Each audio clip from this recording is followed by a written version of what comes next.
Everyone, this is Victoria English, top coach with Project 90 and Beyond 90. Today we're going to talk about comparison. You may have heard the quote, comparison is the thief of joy. Comparison can also keep us stuck in a drinking cycle. We're going to talk about if comparison is serving you, and if it's not, what you can do about it. Before we get to that though, I want to let you know that it is the holiday season and things over here at Alcohol Free Lifestyle are jumping. Things are getting hopping. So if you are thinking about applying for membership in one of our programs, now is the time. We are not a gigantic program. When you join us, you're going to get a lot of individual attention. We know our members very, very well, and you'll know the other members very well. We do that so that everyone feels connected and a part of. Drinking can make us feel apart from in those quiet moments when we're by ourselves. And so our program is the opposite of that. So space is limited. So if you want to schedule an interview with me or with Nikki or Claire, do it now. You can do that. We have the link in the show notes, alcoholfreelifestyle.com/schedule. Go ahead and book that because space is limited. I don't say that to be all salesy. I don't do sales, but it's a fact. So I don't want you to try to come into this and we can't take you. We don't want to have to put you on a waiting list. So if you're thinking about this, do it now, please. I would love to chat with you. So comparison, golly, if there's ever been a society in which comparison is rampant, it's the world we're in now. It's all over the place with social media, right? People posting a snapshot, a highlight reel of what their life is. We all do it to an extent. I don't post many pictures of myself when I'm having, a really bad day. But I post the happy things, right? I post mostly about my dogs or my kids, or occasionally stuff about not drinking. But most of us do curate that content. Our life in the quiet moments is not curated, and neither is anyone else's. We all have those moments with ourselves where reality is quite obvious. And certainly being stuck in the drinking cycle can bring some of those darker moments front and center. That's why we're here, right? So that life is more pleasant. But let's talk about comparison. It's a very normal thing that when you are questioning your relationship with alcohol, that you're going to look around for data, right? You're going to look around and say, well, is what I'm doing, is it normal? And so often we look at society and we compare ourselves to what we see, much like social media. And so when you look at an ad on a billboard and it's an alcohol ad, you're going to see people who look beautiful, who are probably smiling or looking like they're in the beginning of a romantic encounter with a beautiful drink in their hands. And you are going to think, oh, yeah, that's what drinking is supposed to be like. And so it's only natural that you're going to aspire for your drinking to look that way. And if your drinking has looked that way in the past, or even if it still does on occasion, that's what you're going to cling to. And when it is not looking like that, you're going to do whatever you can to at least make it look that way. That's normal human behavior. We're conditioned to do that. It's obvious in lots of areas of our lives, right? It's as you achieve a certain level of success, you may feel more inclined to buy a certain car. Well, why is that? Is it because you actually love that car so much? It might be. Or it might be because that's what you've seen other, quote, successful people do. And so you're going to aspire to be like them. We all do it. And it's okay. You don't have to beat yourself up over it. But when it comes to drinking, that can be dangerous. And that can perpetuate a cycle, which deep down, is not good for you. So we're going to talk a little bit about that. I'd like to ask you a couple of questions. Have you ever said the following things when you start to consider taking a break or stopping your drinking? I'm not as bad as blank, fill in the blank. I only drink, fill in the blank. It's not like I fill in the blank. And then the last one, I'm not an alcoholic. Well, let's talk about those. There's probably countless things that we do as we compare our drinking to whatever, whoever. But these are just a few examples that I jotted down, partly because those were the things that I said when I was questioning my relationship with alcohol. So let's start with, I'm not as bad as fill in the blank. So we all know people who obviously have a drinking problem, right? I'm not as bad as my uncle. I'm not as bad as my father. I'm not as bad as that lady who got really drunk at the school gala last year. I'm not as bad as fill in the blank. Well, it might be that you're not as bad as them yet, because alcohol misuse is progressive. So wherever you are in your drinking, did you start out that way? Let's say you were drinking a bottle of wine several nights a week, like I was. I didn't start out that way. It's not like one day I went from being a normal drinker, which I was for a lot of years until my 30s. It's not like overnight I started drinking a bottle of wine most evenings. In fact, it was very slow. I didn't drink for a lot of years. Gosh, well, hardly at all. From the time I graduated college until I hit about 30, 31 years old, I barely drank. I would have a glass of wine on occasion with dinner. Sometimes, watching a football game or something, I'd have a couple of beers. But drinking alcohol really wasn't a big part of my life. It was very slow. It started with a glass to relax. Then it became two because one didn't relax me anymore. Then it became more than two. Then it became a bottle. Sometimes it was a bottle once a week. And I think, whoa, that was a bit much. And then over time, it became almost nightly.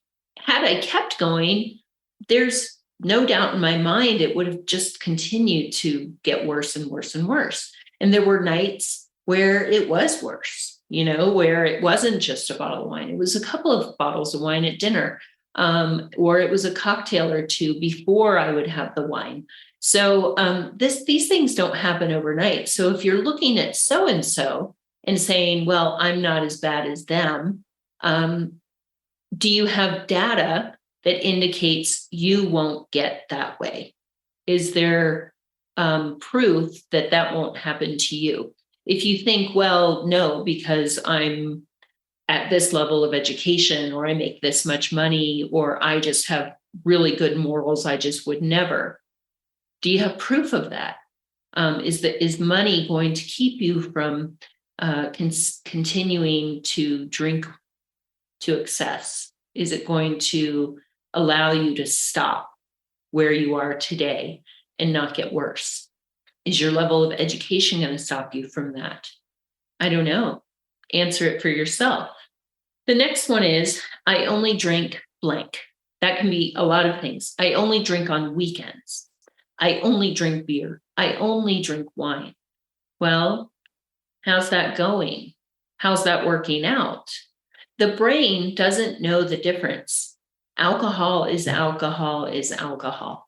I've had members come in who will talk about their very, very expensive and extensive wine cellar, wine collection. They're very knowledgeable about different types of scotch, and that's their thing, or they just love IPAs. And they say those things almost as insulation, as if it's going to protect them from the detrimental effects of alcohol. When you drink, it doesn't matter if you're drinking a $500 bottle of wine, or if you're drinking wine from a jug with a handle. The body and the brain don't know the difference. So again, it's okay that you have these thoughts and beliefs. That's why you're listening to this podcast, so that you can look at these objectively and say, well, does this make sense? Is this serving me? Does it matter if I'm drinking a $500 bottle of wine? Is that insulating me from the effects, physical effects, mental health effects, relationship effects? Does your family care what quality of liquor you're drinking, alcohol? Do they care? I mean, yeah, if you've got a brown paper bag full of alcohol with a handle on it, could be shocking, but your behavior is going to be the same.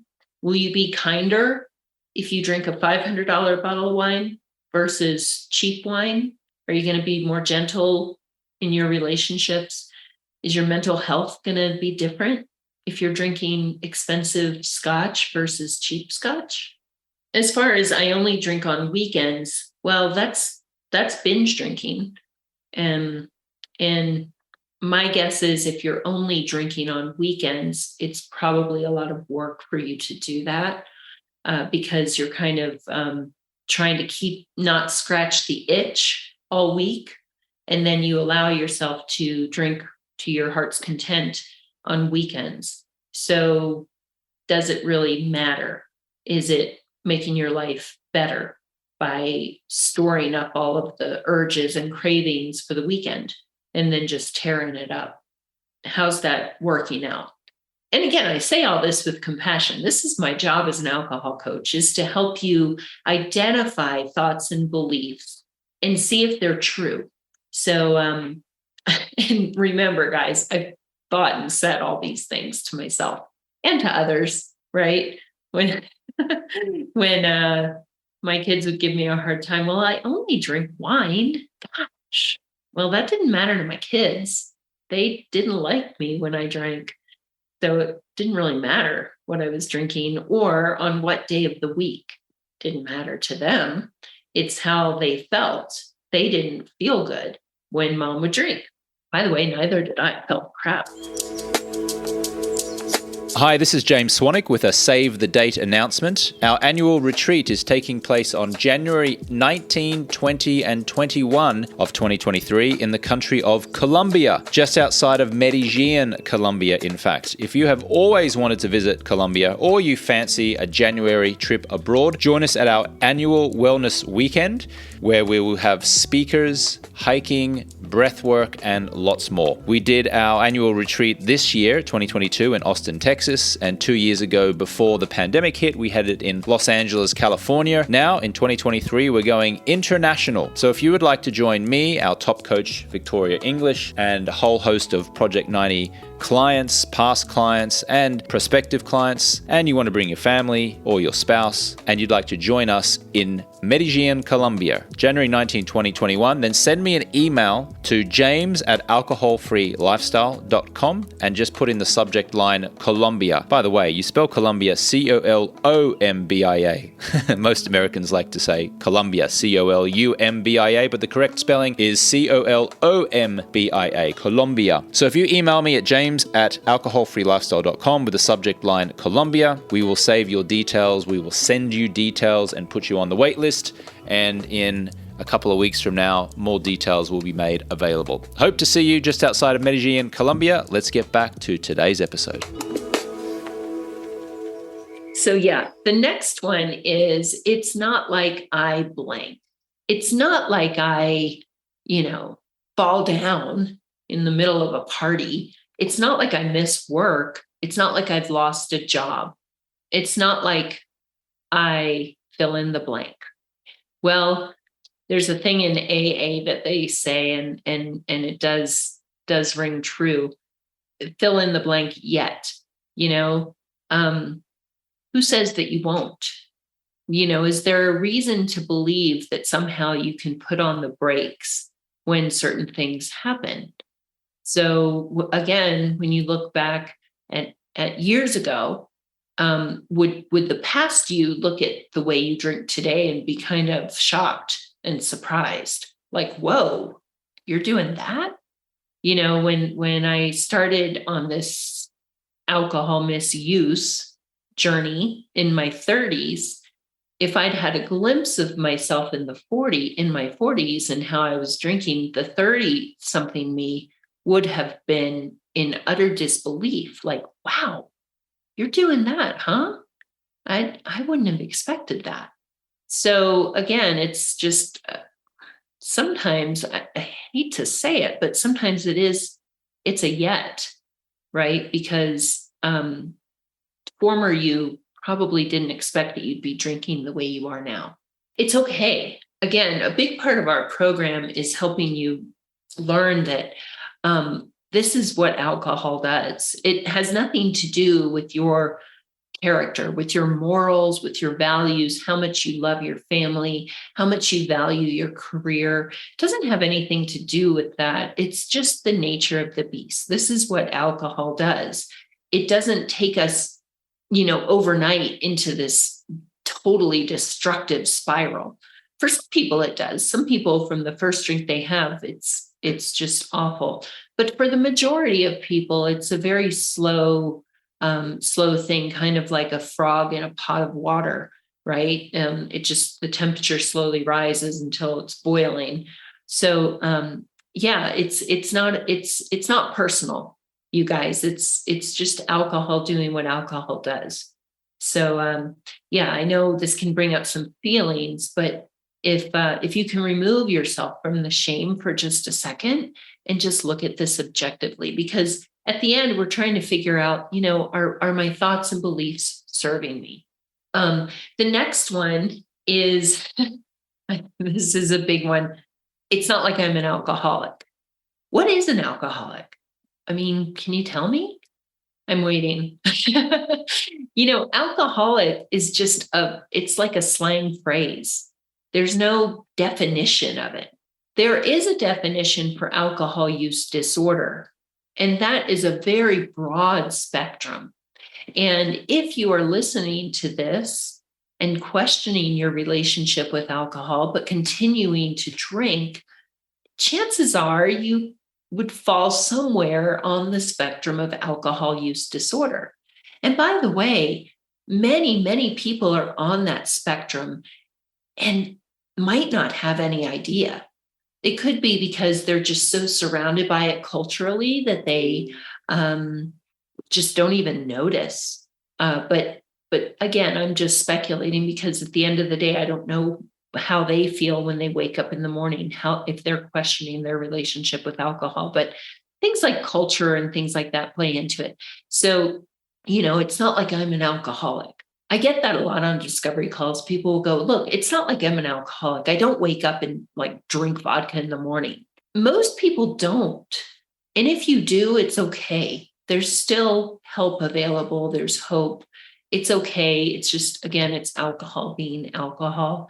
But just FYI, most people don't do that. If you do, it's okay. But if you're waiting for that to happen, whoa, why? Why are you waiting for that to happen? And back to my previous point, is there a reason you think that couldn't happen to you? But yeah, alcoholic is just a term. It's not something that can actually be diagnosed. So are you waiting until you are? Are you waiting until you are whatever your idea of an alcoholic is? Are you waiting until you are that? And if so, why? Why? Why would you want to wait until it gets to that point that you are doing the things that you consider an alcoholic would do? So yeah, if you're on that spectrum, then it could be worth taking a look at what would life look like if I'm not drinking? So after asking you those questions, these statements, I'm not as bad as blank. I only drink blank. It's not like I blank, and I'm not an alcoholic. How does it feel? Do you think that still holds true? Is that belief serving you? How is it helping you to compare your drinking to so-and-so's? How is it helping you to say, I only drink fine red wine. I only drink scotch. I only drink on the weekends. Is that helping you? Does it feel good? If it doesn't feel good, how would it feel if you didn't believe that anymore? So instead of saying, I'm not as bad as so-and-so, what if you just released that? What if you just took a look at your drinking, your relationship with alcohol? Now, it might feel kind of icky. That's okay. It's the first step to saying, I don't think my old thoughts and beliefs are serving me. Maybe it's time to try on some new ones. So, I'm not as bad as, my drinking wasn't as bad as some people's, but it didn't feel good to me. And that was enough. The people who come into our program, their drinking often is not as bad as people they know, but it doesn't feel good to them. And so they're ready to step into trying something new. If we can remove some of this stigma and some of this emotion from this and just look at it for what it is, that could be a great catalyst to taking action. And so, like I always do on these podcasts, I'm going to ask you to take action. If you have listened to this and you're kind of scratching your head going, yeah, there might be a new way of looking at this.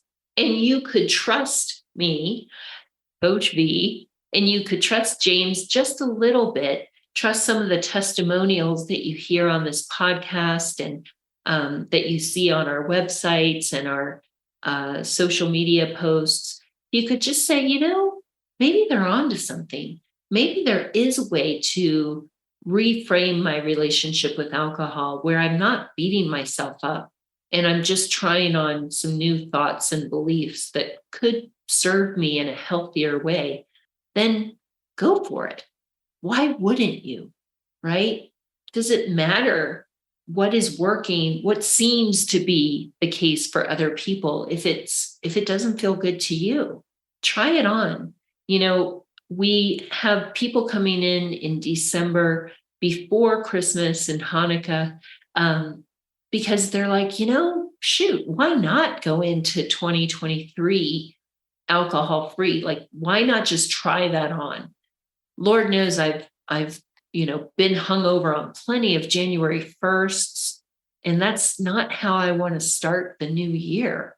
I want to start the new year feeling clean, feeling, bright-eyed, and maybe a little more optimistic. Alcohol is a depressant. What's it doing for my mental health?